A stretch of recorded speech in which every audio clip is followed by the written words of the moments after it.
October 12, 2016, if the shoe fits. We went to see Disney on Ice last weekend, and my child got so caught up in the magic that she became a real princess.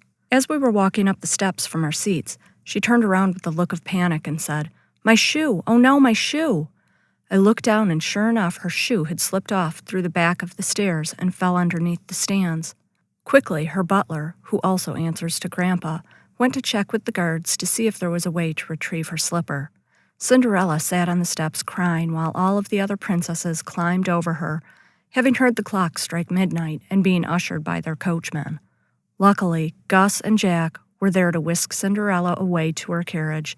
This was quite a task, since Gus was wearing her favorite Michael Kors suede 5-inch booties, not having expected to be carrying Cinderella up the stairs.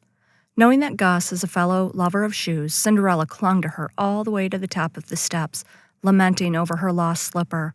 As Gus and Jaq were trying to exchange Cinderella for bottles of water and souvenir popcorn in each other's arms, the butler returned with news that the slipper could only be retrieved by going into the bowels of the castle to a dungeon called guest services, to sign scrolls upon scrolls and present proper identification.